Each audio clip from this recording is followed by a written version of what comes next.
Je vous propose qu'on démarre. Donc, bienvenue à toutes et à tous dans ce webinaire Comment devenir refuge LPO organisé par Loire-Atlantique Développement. Je suis Julie Scolard, je suis chef de projet de tourisme et je prends la parole juste quelques secondes pour introduire ce webinaire avant de laisser la main à Maxime Chavanne de la LPO 44. Donc, Loire-Atlantique Développement a souhaité, pour cette année 2026, entamer un cycle, enfin, proposer un cycle de formation auprès des professionnels du tourisme enfin, autour du sujet de la protection et de l'accueil de la biodiversité. Donc avec ce premier webinaire sur comment devenir refuge LPO qui est destiné aux gîtes et chambres d'hôtes. Et puis le second volet de notre cycle de formation aura lieu en septembre et octobre. On va organiser 3 formations terrain au sein d'hébergements sur comment accueillir et protéger la biodiversité dans sa structure. Donc un webinaire pardon, des formations qui seront accessibles à la fois aux hébergements touristiques, mais aussi aux activités de loisirs et aux sites de visite de Loire-Atlantique. Voilà, avant de céder la parole à Maxime, on vous rappelle juste que c'est un webinaire, donc les micros, les caméras sont désactivés. Si vous avez des questions, n'hésitez pas évidemment à les poser dans le chat, on y répondra au fur et à mesure.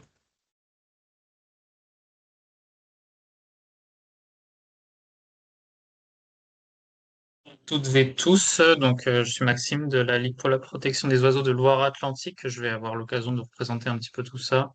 Je lance la projection du diaporama. Je pense que vous allez tous voir ce que j'ai à montrer. Hop, je te laisse me confirmer au besoin. Voilà, on va C'est parfait, pouvoir voilà. attaquer. Je présente tout d'abord la LPO de Loire-Atlantique si vous n'êtes pas familier avec elle.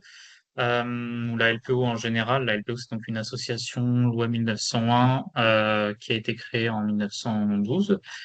Et nous, en Loire-Atlantique, nous sommes une association locale qui n'est pas rattachée précisément à la LPO France, en tout cas dans son fonctionnement interne, qui a été créée en 1993. On va avoir une équipe d'un peu plus d'une dizaine de salariés, entourés par une vingtaine d'administrateurs qui prennent les décisions au sens large pour l'association.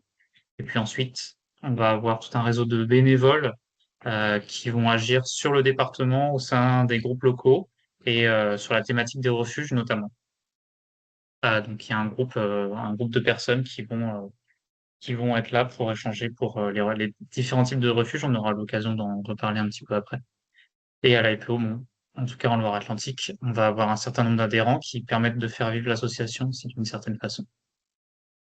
La LPO, globalement, ça repose sur trois piliers qui permettent justement de protéger la biodiversité, puisque c'est l'objet de l'association, agir pour la biodiversité. On va essayer de protéger les espèces en préservant généralement leur espace de vie, les espaces naturels. Et donc, la protection des espèces et la préservation de ces espaces, ça va nécessiter de connaître un petit peu ces espaces, ces espèces, et aussi de sensibiliser à leur existence et à leur protection. Et donc l'éducation à l'environnement, c'est le troisième pilier de l'association pour justement pouvoir protéger l'ensemble de la nature.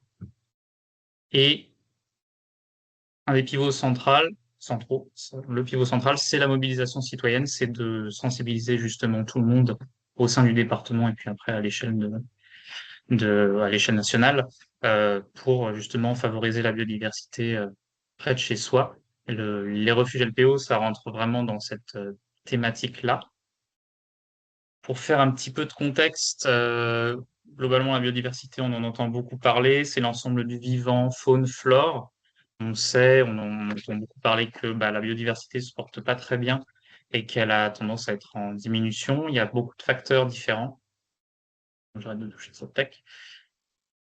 Si je prends le cas des oiseaux qui sont généralement, déjà le taxon étudié par la LPO en premier lieu, même si elle agit pour l'ensemble de la biodiversité, les oiseaux sont un très bon indicateur de savoir que la biodiversité est parfois mal en point. Et notamment, on voit, alors sur le graphique, ça peut paraître un petit peu flou, mais globalement, il y a une distinction entre quatre types d'oiseaux, on va dire. On va avoir les oiseaux généralistes qui vont avoir des comportements qui permettent de s'adapter à différents milieux. et ce sont les seules espèces qui sont globalement en augmentation en population. Tandis que le reste, tous ceux qui vont avoir des milieux de vie et des façons de vivre, une alimentation aussi qui est liée généralement à leur milieu de vie, qui est spécialisée, ce sont des espèces qui sont en déclin et qui vont de pair, si on croisait beaucoup de graphiques, par exemple sur les insectes, qui sont en diminution dans les campagnes, dans les villes, etc., à cause de la pollution, à cause des pratiques agricoles, de l'urbanisation, de la disparition des habitats. Ça, c'est tous les problèmes que rencontre la biodiversité globale, à l'échelle globale, plus d'autres, qui font que bah, les chiffres sont en baisse. Et nous, on va s'intéresser un peu entre deux, entre le milieu agricole et le milieu bâti, puisque les refuges LPO, ça s'inscrit près de nos constructions, près de nos habitations, forcément. Et donc, on va cibler souvent des espèces spécialistes, les espèces d'oiseaux, en tout cas pour les préserver, ou en tout cas les réaccueillir près de chez soi, pour espérer que les populations puissent remonter, puisqu'on va permettre d'accueillir tout ce dont elles ont besoin, à savoir un milieu de vie, de la nourriture, et des zones où elles peuvent se reproduire sans problème, toutes ces zones qui ne sont plus forcément en majorité dans notre entourage. Si je prends un petit exemple pour décrire une espèce spécialiste ou une espèce généraliste, vous avez la pipite farlouse, qui est un petit oiseau de la campagne qui aime bien les friches, qui aime bien les buissons. Et justement, un oiseau comme ça, c'est des oiseaux qui sont globalement strictement insectivores une grande partie de l'année, notamment sur leur période de reproduction, qui ont besoin de zones en friche, qui ont besoin de zones laissées tranquilles par l'action humaine euh, pour pouvoir se développer. La perte des insectes, la perte des habitats fait que cette espèce est en voie de disparition d'une certaine façon. On voit que les populations ont quand même énormément diminué depuis une vingtaine d'années. Tandis qu'un pigeon, le pigeon ramier, pourrait être plutôt sur le pigeon de campagne. On aurait pu prendre le pigeon de ville, le pigeon bisette. On se rend bien compte que les pigeons, on en voit toujours autant, voire plus même maintenant, parce que c'est des espèces qui vont s'habituer grandement à ce qui se passe en ville pour continuer de se nourrir, qui n'ont pas de problème de nourriture pour avoir des petits, pas de problème pour s'installer dans des zones urbaines pour nicher, tandis qu'une pipite farlou s'installerait pas sur du bâti ou des zones construites par l'homme ou artificialisées. La biodiversité, on la retrouve globalement partout. Vous en êtes peut-être conscient justement si vous avez déjà un gîte, des zones d'accueil et vous avez des espaces verts, vous devez voir déjà des choses autour de vous. Ça dépend un petit peu comment vous gérez vos espaces, mais généralement on la voit autour de nous, ne serait-ce qu'au jardin. Donc on va avoir, là j'ai illustré simplement insectes et oiseaux, mais c'est vraiment pour dire qu'il y a beaucoup de choses à l'échelle d'un même espace, que ce soit des rapaces, que ce soit des petits passereaux ou des plus gros passereaux. Le petit passereau, c'est la mésange à longue queue. Le plus gros, c'est une griffe draine qui traîne souvent au sol pour manger des vers, etc. Et puis dans les espaces laissés en fleurs, laissés un petit peu en friche, on va tout de suite retrouver énormément d'insectes, forcément, papillons, abeilles, et c'est vraiment qu'une infime fraction de ce qu'on peut avoir en quantité d'insectes dans ce genre d'espace, justement, qu'on laisse prospérer. À la mare, forcément, si on a un espace d'eau, les zones humides qui sont proches de chez nous vont aussi rassembler un grand nombre d'espèces, espèces qui sont spécialisées par ce milieu-là aussi. En oiseaux, canards, mais on peut avoir du passage de plein d'autres animaux, plein d'autres oiseaux d'eau, les hérons, etc., qui passent, mais aussi globalement de tous les autres oiseaux et des mammifères qui viendraient utiliser la mare, non pas forcément comme un milieu de vie, mais comme une ressource en eau, pour pouvoir s'abreuver. Et puis ensuite, on va avoir tout ce qui est insectes, amphibiens, qui vivent dans ce genre de milieu pour s'y reproduire justement, qui vont avoir cette spécialisation-là de milieu, justement, pour pouvoir s'installer.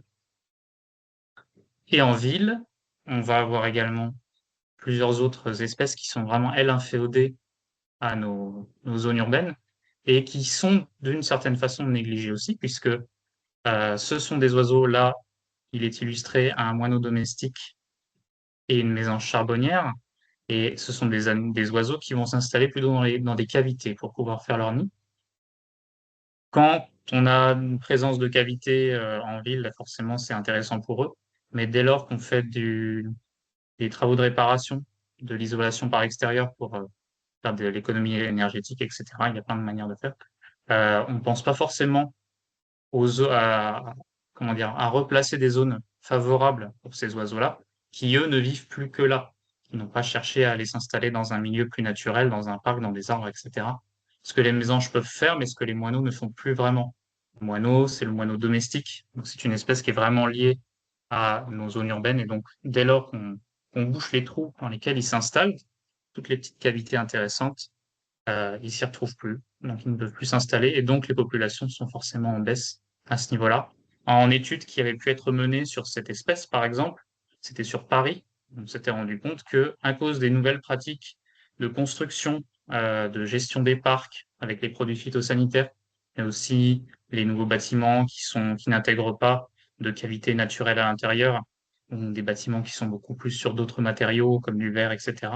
Le moineau domestique avait disparu aux trois quarts de sa population, ce qui a réaugmenté maintenant parce qu'il y a eu des études qui ont permis de s'en rendre compte, et il y a des gestes qui sont faits maintenant justement pour leur permettre de s'installer un peu plus. Et en autre espèce, plutôt connue, le martinet noir. J'ai pas illustré les hirondelles, mais c'est exactement le même principe aussi, qui s'installent beaucoup en ville, les hirondelles de fenêtre notamment. Donc c'est des oiseaux qui s'installent aussi dans le bâti, comme les moineaux, le martinet, donc dans des cavités en haut des bâtiments. Donc s'ils n'ont pas accès à ce genre de choses, forcément, ils ne peuvent plus s'installer, étant donné qu'ils ne s'installent pas en zone naturelle, en tout cas pour cette espèce-là. Donc pour un martinet, par exemple, sur les 20 dernières années, on a constaté quasiment une disparition de 50% des populations en Europe, due justement en partie à la perte des habitats, mais également forcément aux autres facteurs que j'ai pu citer plus tôt, les insectes notamment, étant donné que cette espèce-là est strictement insectivore.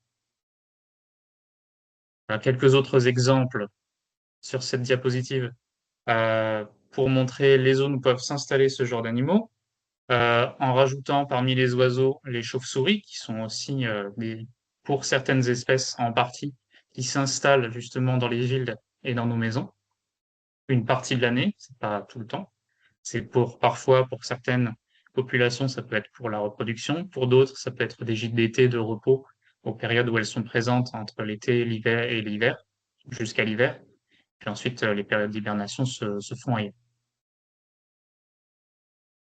Tout ça, tous ces environnements, ils ont été fracturés au fur et à mesure du temps par nos infrastructures, par l'urbanisation, par la destruction des habitats pour notre utilisation. Vous êtes peut-être familier avec le concept, ou alors pas du tout. On appelle ça la trame verte et bleue. C'est ce que je voulais illustrer. Là, j'ai passé la diapo un peu vite. La trame verte et bleue, c'est globalement pour représenter, donc on a la trame verte qui représente tous les milieux terrestres et la trame bleue qui représente tous les milieux, les zones humides, tous imbriqués, puisque forcément il y a des sous-trames, on a les cours d'eau, les fleuves, on a les mares, les étangs, les marais, et puis ça pour la trame bleue, et puis pour la trame verte, bah, on a le milieu agricole qui est un milieu terrestre, on a les forêts, les boisements, les haies, le bocage qui vont constituer la trame verte. Tout ça imbriqué, ça crée notre trame verte et bleue. Donc c'est un ensemble de corridors écologiques qui permettent aux espèces de vivre dans leur habitat naturel dont ils ont besoin, mais aussi de pouvoir transiter entre différents habitats qui soient les mêmes ou d'autres, puisque les espèces peuvent se déplacer pour aller se nourrir, pour aller se reproduire, etc., pour changer d'endroit. Et nous, forcément, avec nos actions, on a fracturé en partie ces zones naturelles. Par exemple, ici, on peut voir un petit exemple de différents corridors, avec une rivière qui s'écoule le long de différents milieux d'une forêt, de zones un peu plus ouvertes, de zones humides, de prairies. Et en même temps, on a pas mal de zones qui bordent d'autres habitats qui vont border cette rivière. Une ripisylve, on a un peu de haies, on a du bocage, des petites îles, des mares qui vont être à proximité de ce cours d'eau, etc., qui permettent aux espèces donc de se déplacer. Il faut imaginer qu'une haie, par exemple, en plein milieu d'un champ, c'est le même principe qu'une autoroute de voiture pour nous, mais pour les animaux qui vont se déplacer plutôt le long d'une haie, alors que un grand champ ouvert, c'est souvent un milieu beaucoup plus exposé, par lequel ils vont moins, ou en tout cas essayer de moins se déplacer, puisqu'ils sont plus exposés, plus vulnérables à la prédation et à toutes sortes de dangers. Donc, ils vont préférer passer le long d'une haie. Donc, c'est un peu un chemin naturel pour les animaux de tout type, que ce soit des insectes, des oiseaux, des mammifères, etc. Et ça a été globalement perturbé en fonction de nos constructions. Ça va être des constructions, donc les routes, par exemple, pour nos passages, Donc, qui vont fragmenter certaines zones naturelles, qui vont les couper en deux, en fait, qui vont couper la possibilité à certains animaux de passer d'une zone à une zone, des rails de chemin de fer, enfin, toutes sortes d'installations, et puis l'éclairage qu'on va installer aussi. On pourrait rajouter à la trame verte et bleue l'élément de la trame noire, qui, euh, qui est globalement la trame de la nuit, c'est-à-dire que, je vais en parler, j'en parlerai un petit peu plus tard, mais la pollution lumineuse, c'est aussi un gros problème pour la biodiversité, puisqu'on perturbe le cycle jour-nuit des espèces, mais on perturbe aussi plein d'autres choses avec ça. Et donc ça crée des blocages pour les espèces pour pouvoir transiter de zone en zone. Euh, et donc, à terme, ça peut créer des appauvrissements des populations qui peuvent plus transiter les unes entre les autres, qui peuvent plus se mélanger entre elles. Ça crée des appauvrissements génétiques. Et voilà. Donc il y a moins d'échanges entre les espèces. Elles peuvent plus se déplacer autant. Elles se retrouvent bloquées dans les zones où elles habitent déjà, puisqu'une route, ça peut être simplement un obstacle qu'elles vont avoir peur de passer. Pour une espèce nocturne, de la lumière, qui n'est pas quelque chose qu'elle aime, ça va l'empêcher de traverser. Puis après, forcément, les accidents mortels sur les routes, on voit beaucoup d'animaux toujours frappés sur le bord d'une route, forcément. Il y a beaucoup de mortalité à ce niveau-là. Là, si on regarde un petit peu sur cette image, on a justement une belle autoroute. On a plusieurs même cas de voies, justement, qui fragmentent un boisement ou deux, qui était certainement un seul et même boisement avant, et qui donc a séparé les espèces entre elles. Et donc, de pouvoir avoir des échanges entre ces zones-là, pour des espèces terrestres, par exemple, ça devient beaucoup plus compliqué. Pour les oiseaux, c'est déjà un petit peu plus facile, c'est sûr. Mais pour d'autres animaux plus petits qui ne volent pas, les amphibiens aussi notamment, qui migrent, ça crée des problèmes, des complications, des problématiques pour pouvoir changer de milieu de vie en cas de besoin. Je prends simplement un exemple, histoire de se rendre compte aussi à l'échelle d'une grande ville. J'ai pris simplement une capture d'écran de Nantes sur Google Maps.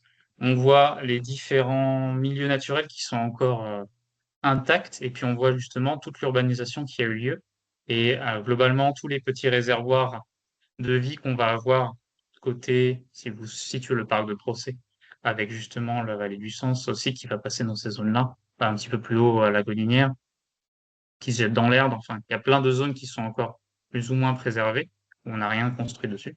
Ça crée des réservoirs de biodiversité pour ces espèces, des corridors écologiques qu'elles peuvent utiliser. Mais au milieu de ça, on a toute l'urbanisation qui va créer une séparation entre d'autres zones auxquelles elles auraient pu avoir accès avant. Elles n'y ont plus accès maintenant, forcément, c'est urbanisé. Donc voilà, ça peut créer des problèmes de transit. Si je zoome sur un quartier, bon, on est plutôt vers Saint-Sébastien, c'était histoire de montrer aussi un grand lotissement, plein de maisons.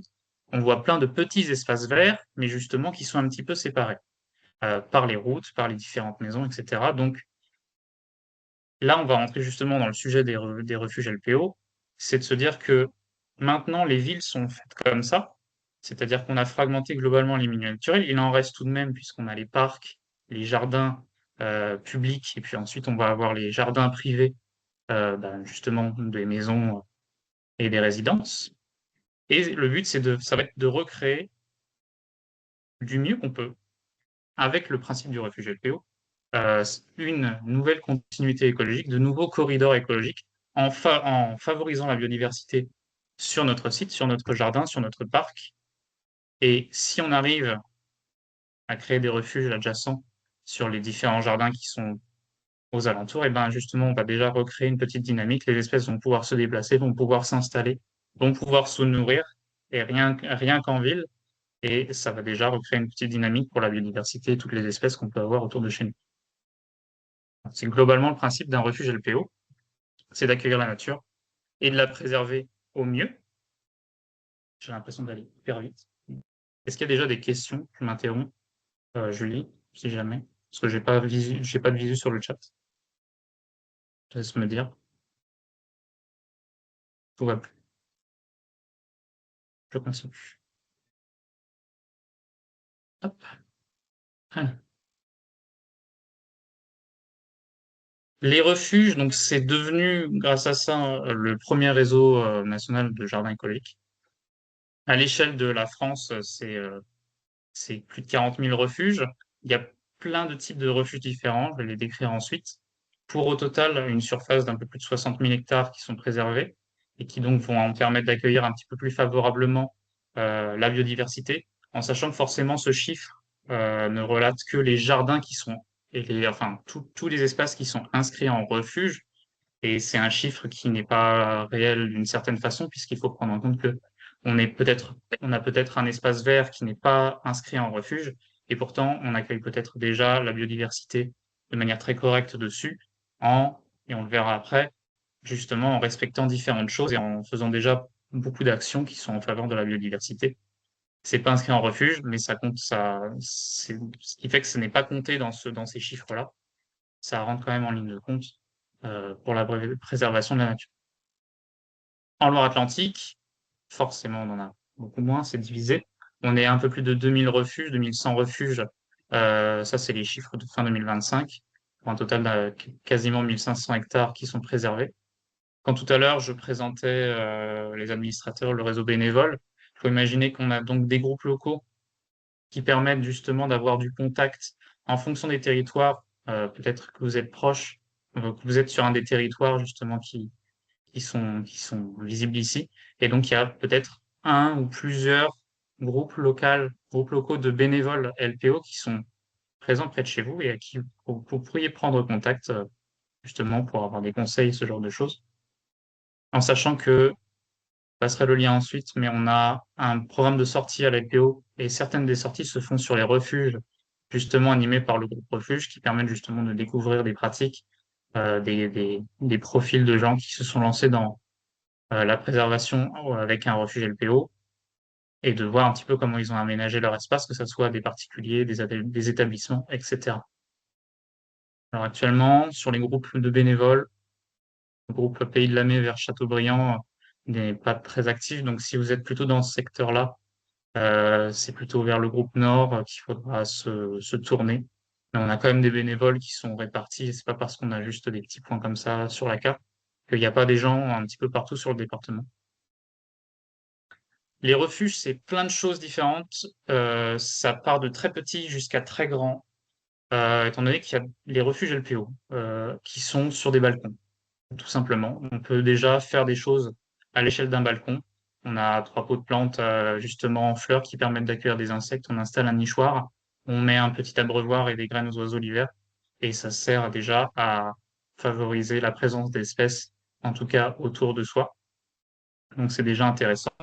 Forcément, quand on augmente son échelle, on va passer sur les refuges de jardin. Donc ça, c'est des types de refuges qui sont plutôt orientés vers les particuliers, ce qui ne va pas vous concerner. Alors en tout cas, euh, pour le principe dans le contexte de ce webinaire, ça vous concerne pas, mais après, ça peut vous concerner derrière si vous souhaitez le faire aussi à l'échelle de votre logement.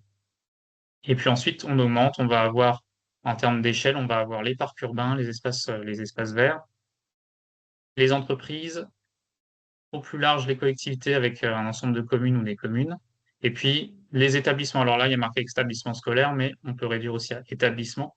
C'est là que ça vous concerne, puisque en fonction de ce que j'ai cité, parcs urbains qui sont pour les villes, les entreprises privées, les collectivités, ça va être une forme d'abonnement qui va être différente.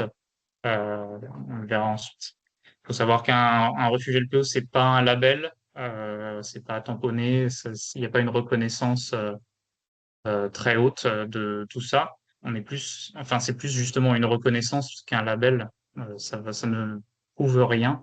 On a une charte morale qu'on va signer pour respecter des gestes. On va en parler ensuite. Et globalement, ça va pas donner droit ou donner une importance. On ne peut pas protéger la nature à l'échelle de la loi avec un refuge LPO, par exemple. C'est une des choses qu'il faut prendre en compte. Et il y a d'autres critères à prendre en compte si vous êtes dans des zones où il y a de la chasse, par exemple, et vous voulez interdire la chasse, c'est pas en marquant refuge LPO que ça va interdire la chasse de passer dans les parages, etc. Il y a des choses que je pourrais pas vous expliquer malheureusement cet après-midi, mais voilà, ça ne donne rien légalement en avantage. Ça se fait par l'engagement sur une charte morale. Je vous montrerai après comment on s'inscrit. Je pourrais pas vous montrer jusqu'au bout parce qu'après, c'est une démarche qui est personnelle et qui est en fonction de votre établissement. Et la charte, elle est construite autour de 15 gestes refuges. On va s'engager à respecter ces gestes au maximum, en sachant que forcément, en fonction de la taille de la zone qu'on a, par exemple un balcon, il y a des choses qu'on ne peut pas faire. Et puis, bah, en fonction de la quantité d'espace vert qu'on gère, on va pas forcément pouvoir tout faire. Et en tout cas, pas d'un coup. On peut le faire progressivement, justement, pour apporter des choses au fur et à mesure, en sachant que le refuge LPO, c'est aussi des outils qui vous sont fournis derrière et il y a beaucoup de documentation qui vous permet de prendre connaissance de ce que vous pouvez faire, de gagner en compétences naturalistes, de reconnaissance, de connaissance des espèces, pour savoir un petit peu comment mieux les accueillir. Donc c'est aussi un travail qui se fait sur le long pour développer son refuge. Sur les 15 gestes, on va les voir en trois coups. Donc, je vais tous les lister, comme ça ce sera dit. Donc la première chose, c'est de faire de son espace un espace sans chasse et sans prélèvement de la nature. Donc sans chasse, sans pêche aussi, en général. Donc on va pas prélever d'animaux sauvages sur le refuge LPO. On va à un maximum limiter son emprise sur le sol vivant, c'est-à-dire que sur un refuge LPO, il faut éviter d'artificialiser, c'est-à-dire de bétonner et ou de même de désartificialiser au mieux, c'est-à-dire d'enlever du béton, d'enlever des zones qui sont bitumées au mieux, et de laisser le sol avoir accès à l'air libre pour le passage de l'eau, pour le passage des espèces, etc. Limiter les pollutions lumineuses et sonores. Je parlais de la pollution lumineuse un tout petit peu plus tôt. Pollution sonore, c'est aussi quelque chose qui est très dérangeant pour les espèces. Il faut imaginer qu'il y a des espèces sauvages, le renard par exemple, et d'autres mammifères qui sont des espèces qui sont au fur et à mesure de notre présence et de l'accroissement de notre présence humaine, qui ont fait évoluer leur mode de vie et leurs mœurs pour devenir des animaux plus nocturnes que diurnes, parce que forcément, de jour, il y a toute notre activité, il y a les travaux, il y a les voitures, il y a nous qui sommes dehors, qui on grouille un peu partout, et donc forcément, on fait du bruit, on fait des dérangements. Les espèces, elles peuvent plus être tranquilles pour mener leur vie, aller chercher à manger, s'occuper des petits, etc. Et donc, c'est des animaux qui ont adapté leur mode de vie à des périodes de la journée où on est moins là, la nuit notamment. Et donc, limiter les pollutions lumineuses, ça permet aussi justement de respecter un petit peu plus la nuit. Comme la journée, on est déjà très, très actif. Et sonore, ça va être aussi pour d'autres façons, les feux d'artifice et ce genre de choses. La musique, mais bien sûr, ça n'empêche pas de faire des festivals, de faire des concerts, des machins, mais voilà, c'est tout ce qu'on peut limiter au mieux pour pas déranger, c'est de pouvoir le faire. Les pièges potentiels, il y a certains gestes que je vais illustrer ensuite. Les pièges potentiels notamment pour la faune et de maintenir le sol vivant sans produits chimiques, évidemment. Donc pas de produits phytosanitaires, pas de pesticides sur son refuge LPO. Le but, c'est de favoriser la biodiversité, de favoriser la vie, et donc le but, c'est de pas la détruire, tout simplement. Et donc, pour neutraliser les pièges potentiels, alors il y a plein de types de pièges qui existent. J'en ai mis deux ici. Il faut imaginer que là, cette petite mésange, bon, on n'est pas menacé directement par le chat. Le chat, c'est un autre piège, justement. La mésange, là, est en train de regarder à l'intérieur d'un poteau creux. Ce qui peut être problématique pour certaines espèces. Donc, il y a souvent des poteaux creux comme ça, de grillage, de balustrade, voilà, comment dire, des portails, des portes, des poteaux électriques qui ne font pas avoir de capuchon dessus. Des cheminées aussi, ça peut arriver. Toutes sortes de tiges creuses qu'on a laissées sur pied. Et les oiseaux vont s'y intéresser, notamment la mésange bleue, par exemple, parce que c'est une espèce cavicole. Elle va avoir envie de s'installer dans un trou. Donc, elle va être intéressée par ça. Elle va rentrer à l'intérieur. Si le tuyau, le tube, le poteau est trop lisse, elle va malheureusement pas être en capacité d'en sortir, surtout en plus si c'est étroit et qu'elle n'a pas la possibilité d'ouvrir les ailes pour s'envoler. Et donc, ça va créer des pièges mortels pour ces oiseaux qui vont tomber à l'intérieur par curiosité et qui vont en mourir. Il y a des solutions qui sont très simples pour ce genre de pièges, c'est de boucher les trous, tout simplement. On peut imaginer simplement, en autre piège comme ça qui peuvent exister, c'est de l'eau stagnante, un peu trop profonde, avec une impossibilité pour les animaux de sortir, puisque un support trop lisse, comme un poteau comme ici, ou un seau par exemple, un arrosoir qui serait laissé debout au pied du mur à l'entrée du jardin, avec un peu d'eau dedans. Pareil, on est sur un piège mortel, un animal va vite tomber dedans, ou peut tomber dedans, se retrouver piégé. Donc ça, c'est de repérer un peu au sein du jardin, et ça, on le verra aussi sur les temps cet automne, pour justement, quand on sera sur place, on aura le temps de regarder, de vraiment citer un petit peu tous ces types de pièges. C'était histoire de vous illustrer un petit peu. Et le chat, forcément, puisqu'on est sur un prédateur domestique, même si nous, on n'a pas de chat, il y a toujours le chat du voisin qui traîne.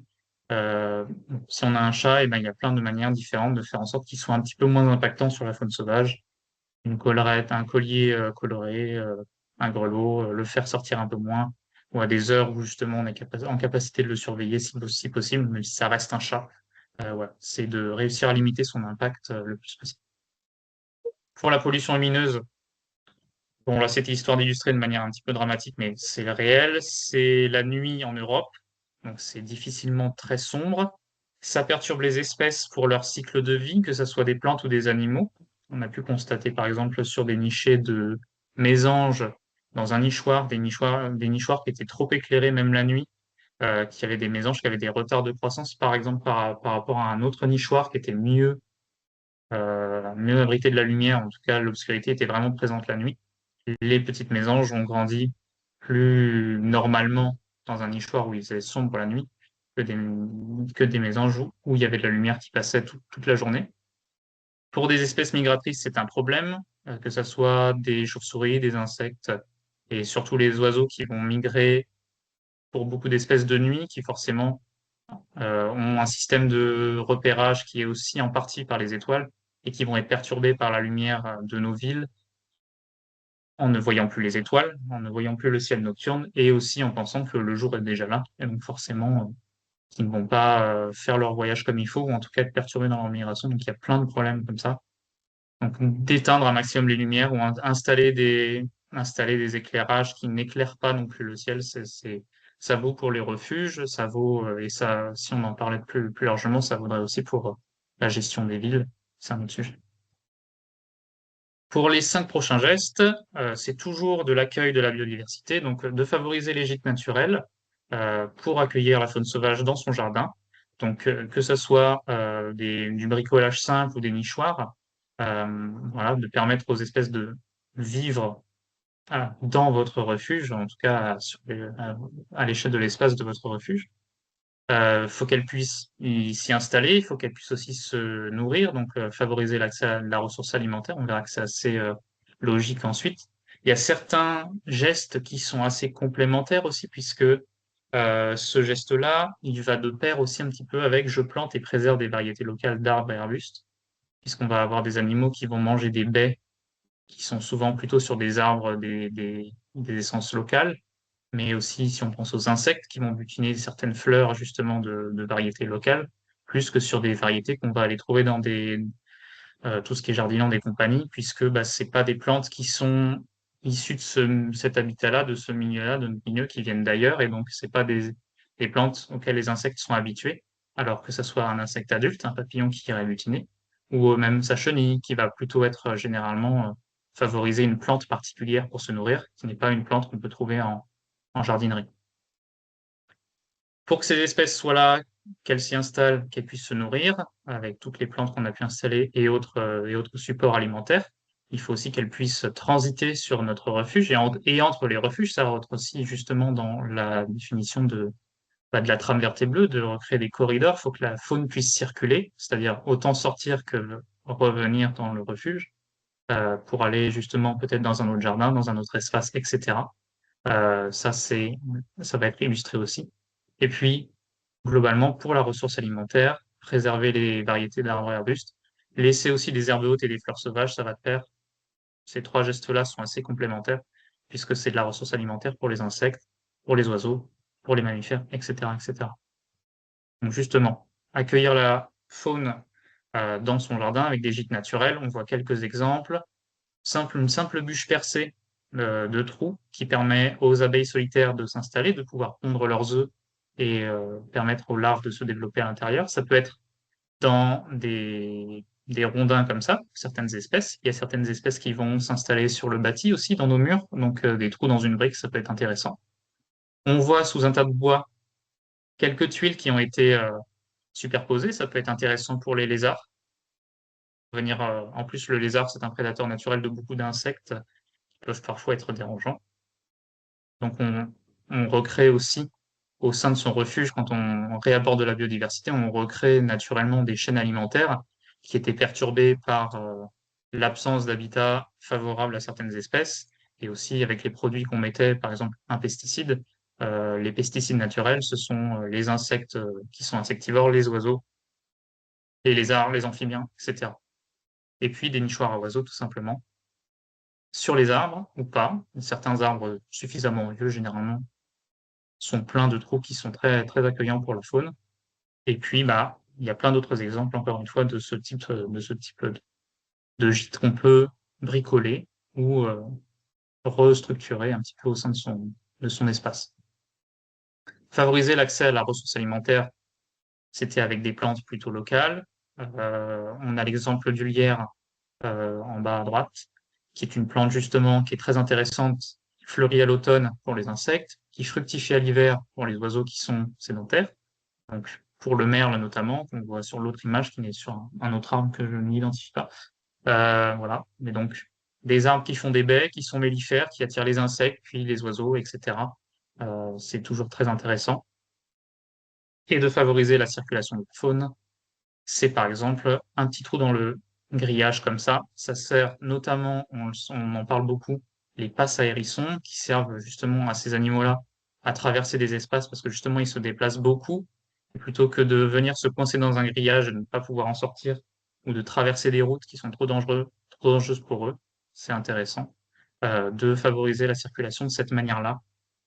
Il n'y en a pas 36 000 parce qu'après, les oiseaux forcément volent. Et puis, bah, certains petits mammifères qui sont présents autour de chez nous sont aussi très grimpeurs. La fouine, par exemple, elle n'a pas besoin de ce genre d'installation. Les souris, c'est trop petit, donc ça passe aussi dans trois fois rien. Mais le hérisson, par exemple, c'est intéressant. Le renard aussi, éventuellement. Et pour les zones d'herbe haute, on le voit ici, quelques exemples.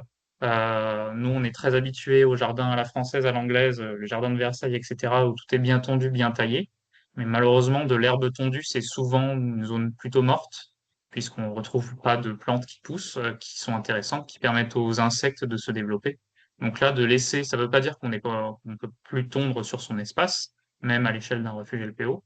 On tond partiellement et modérément et on laisse des zones justement qui peuvent s'ensauvager, puisque ces fleurs sauvages, c'est aussi les fleurs qui sont locales, les fleurs, fleurs et plantes hein, très variées, qui sont locales et qui sont importantes pour tous les papillons, toutes les abeilles, tous les autres types d'insectes qui vivent dans ce genre de plantes, qui s'y développent, donc à tous les stades de leur vie, stade larvaire pour les chenilles, etc., jusqu'aux papillons, les mouches, enfin il y a plein de, la globalité des insectes et qui va, elle en plus, forcément, si on a des insectes, on va avoir des oiseaux qui sont insectivores qui vont aussi s'en nourrir, donc c'est intéressant.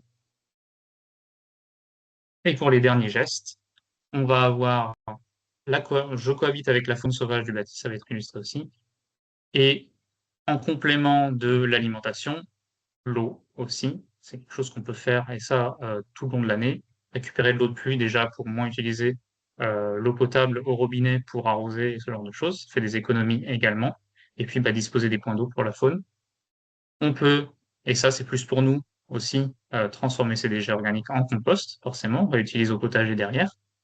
Ça fait des intrants, de la matière nutritive pour les plantes qui sont très intéressantes. Et puis il y a aussi beaucoup d'espèces qui se développent dans le compost, des insectes notamment, qui derrière nourrissent d'autres animaux, des lézards, des serpents, des amphibiens, des petits mammifères ou des oiseaux également. Et puis, au sein de son refuge, on peut derrière contribuer au programme de sciences participatives. Alors, il y a une petite faute, ça aurait dû être en pluriel pour les programmes, parce qu'il y en a différents en fonction des taxons. Voilà, il y a plein de protocoles qui existent et qui, justement, dans la démarche refuge, au fur et à mesure qu'on en prend connaissance, et notamment à l'échelle d'un établissement, ça peut être un projet pédagogique qu'on développe de, justement, porter à connaissance ces programmes de sciences participatives, de les apprendre, de les maîtriser, de les proposer aux gens qui viennent dans le gîte, justement, pour compter les oiseaux, pour aller observer les insectes, etc., mettre à disposition des outils pour que les gens puissent apprendre à reconnaître et à connaître derrière pour que peut-être, c'est aussi le principe du refuge, c'est que ça se répande et c'est que la petite graine de votre refuge, ça devienne justement, ça se répartisse sur dans les esprits de d'autres gens qui voudront créer des refuges derrière aussi chez eux. Et donc, globalement, on devient ambassadeur de la nature, c'est-à-dire une représentation de ce qu'on peut bien faire pour la biodiversité et voilà, pour la favoriser et la préserver au mieux. Donc, cohabiter avec le bâti, ça peut être d'installer justement, alors tout à l'heure je le montrais sur les espèces qui s'installent dans le bâti, dans des trous, mais quand ces trous ne sont plus accessibles, il y a différentes façons de faire. On a Githachiroptère, donc les chauves-souris sur la gauche, et puis quelques nichoirs à moineaux. Quand on a des murs où il n'y a plus de cavité intéressante parce que peut-être qu'on a fait de la rénovation dessus, ou alors que simplement il n'y a pas de cavité encore sur le mur, et ben on installe des nichoirs et ça va favoriser justement ces espèces qui sont proches de nous. Alors, il y aurait des exemples avec des nichoirs mais à hirondelles, à mésanges, etc., etc. Pour les points d'eau, on le voit, des petits abreuvoirs. Ça peut même être créer une mare comme vu plus haut, si vous n'en avez déjà pas une. C'est intéressant pour que les oiseaux viennent se baigner, s'abreuver, puis ça va apporter une autre, d'autres espèces. On le voyait avec les grenouilles, les crapauds, les tritons, certains serpents, les libellules, etc. Et puis, bah, ça permet aux oiseaux de se baigner, de se rafraîchir. On a vécu une canicule la semaine dernière. Les oiseaux, si vous aviez des points d'eau près de chez vous, vous les avez peut-être vus se baigner au mieux, venir s'abreuver un maximum, parce que forcément, ils avaient chaud. Ils ont peut-être pas trouvé de ressources autour de chez eux. Donc, c'est toujours intéressant. À l'échelle d'une assiette, hein, il n'y a pas besoin de grand-chose, hein, un bol, des assiettes. Pourquoi il y a des cailloux à l'intérieur? C'est pour éviter justement que ça devienne un piège mortel de noyade pour l'oiseau ou pour des insectes. Et pareil, le pigeon qui est dans sa petite fontaine, qui peut se baigner et se rafraîchir comme il veut. Et pour les programmes de sciences participatives, ce sera le dernier geste. C'est donc, vous pouvez retrouver notamment sur la plateforme de Viginature, qui va regrouper beaucoup de programmes de sciences participatives sur plein de taxons différents. Un des plus connus, en tout cas ceux dont nous on en parle le plus, c'est le comptage des oiseaux des jardins. Peut-être étiez-vous au courant ou pas, il y avait le comptage de mai qui était le week-end dernier, puisque c'est 2 fois par an, le dernier week-end de janvier et le dernier week-end de mai. Mais c'est quelque chose qu'on peut faire tout au long de l'année, sur des protocoles qui durent moins longtemps. Sur 5 minutes, on peut compter tous les oiseaux qu'on voit, etc. Il existe plein d'autres protocoles différents pour les oiseaux, pour les papillons, pour les abeilles, pour les chauves-souris, les amphibiens, etc. Il y a vraiment plein d'autres choses, justement, qu'on peut aller chercher sur ces plateformes-là. C'est des protocoles qui sont lancés par le Muséum d'histoire naturelle et qui vont regrouper derrière les données. Donc, ce qui est important, c'est quand on va là-dessus chercher les outils, etc., c'est important pour apprendre, c'est intéressant pour apprendre. Et derrière, ce qui est intéressant, c'est aussi d'aller transmettre toutes les observations qu'on fait parce que ça permet justement de connaître un peu la biodiversité euh, à l'échelle globale sur votre refuge. En tout cas, ce sera connu sur le long terme puisque ce sera enregistré dans des bases de données. Donc ça, c'était pour les gestes. Encore une fois, je fais une micro-pause, juste pour être sûr qu'il n'y a pas de questions qui soient venues. Je leur demande au cas où. Non, À ce stade, pas de questions dans la conversation. juste une pipette, je parle beaucoup. Je m'en mêle un peu pour me demander au besoin. Hop. Eh bien, je continue. Donc, pour vous, les gîtes, et chambres d'hôtes, on correspond plutôt, donc on a vu nichoir, balcon, jardin, les parcs, les entreprises et compagnie. C'est plutôt le principe du refuge établissement. Allez, je vais appliquer, c'est bien. Allez, c'est bon. Je suis trop vite. Hop. C'est une forme d'abonnement qui se renouvelle. Globalement, pour un refuge établissement, c'est 85 euros. Voilà. Pour l'inscription au départ de son refuge, on peut y mettre en place un projet pédagogique dessus, je le disais avant.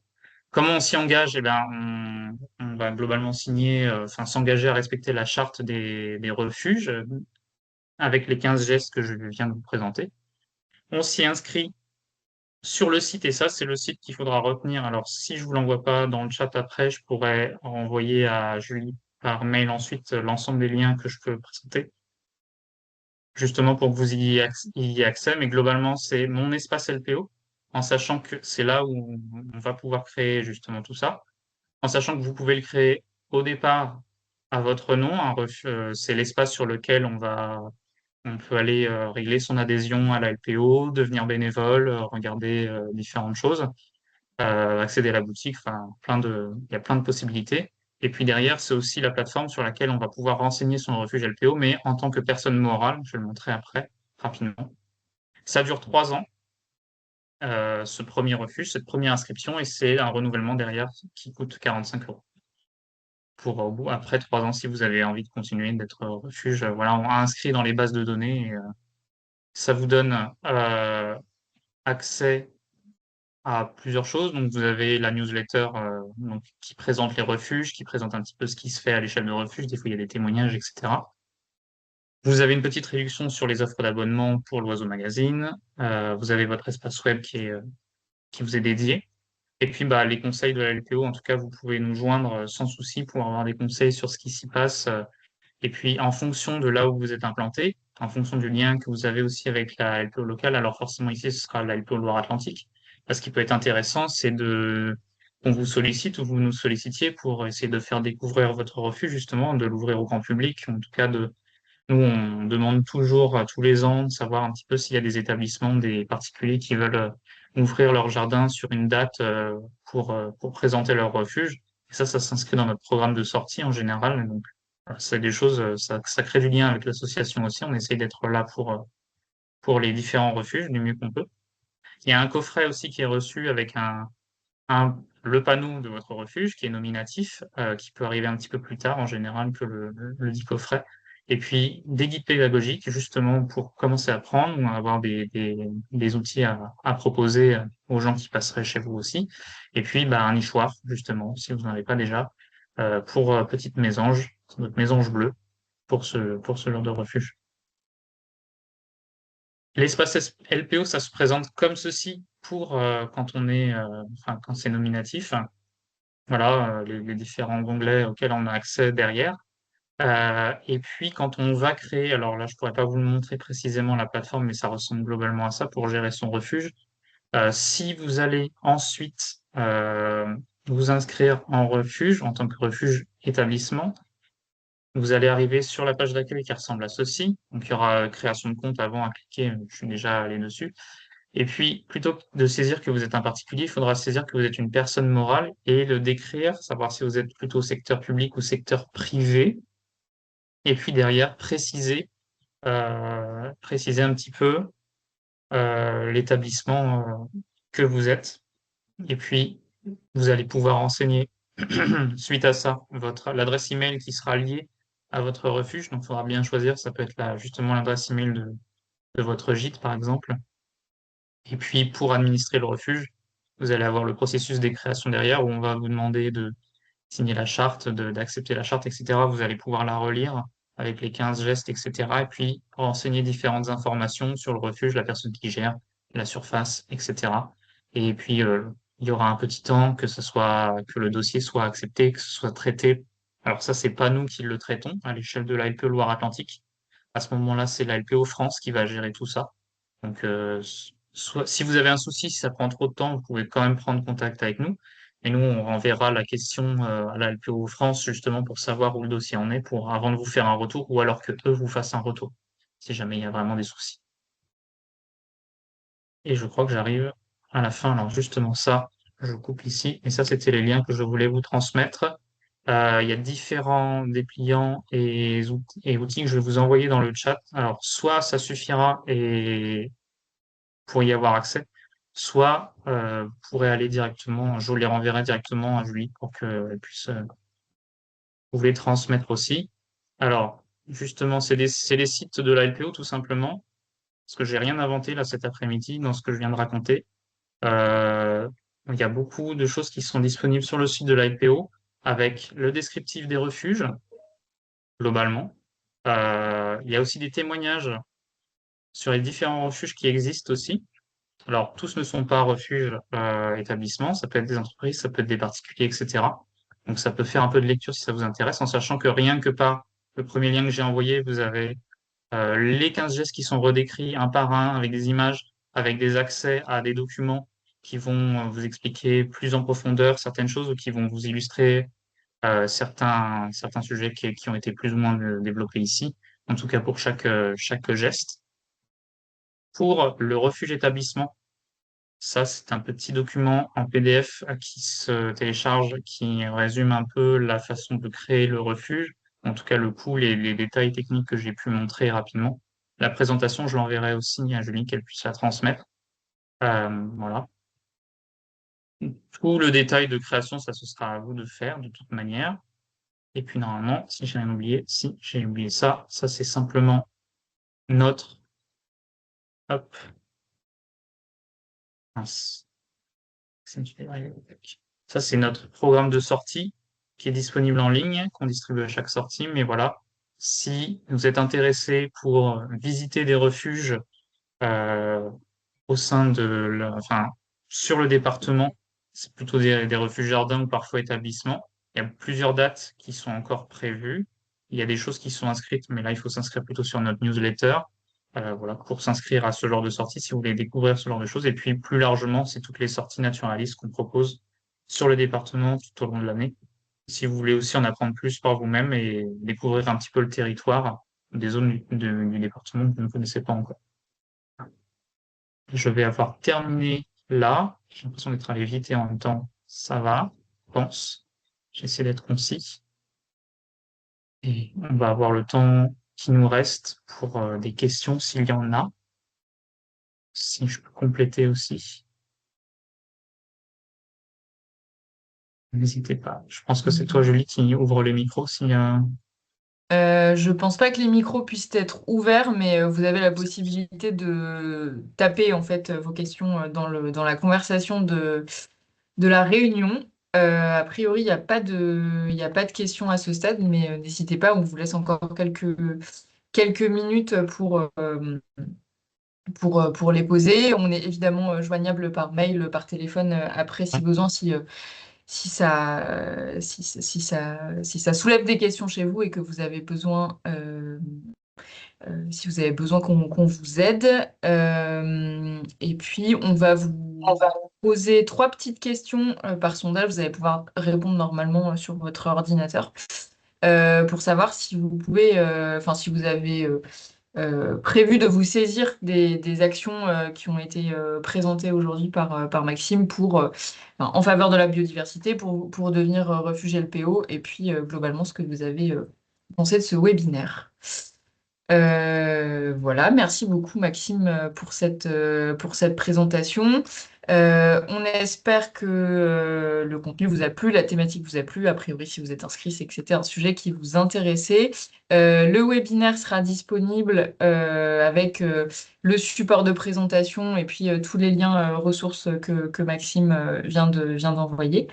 Et puis, si le sujet vous a intéressé, on espère que ça vous intéressera aussi de participer aux formations en septembre-octobre qu'on organise, comme on a mentionné tout à l'heure.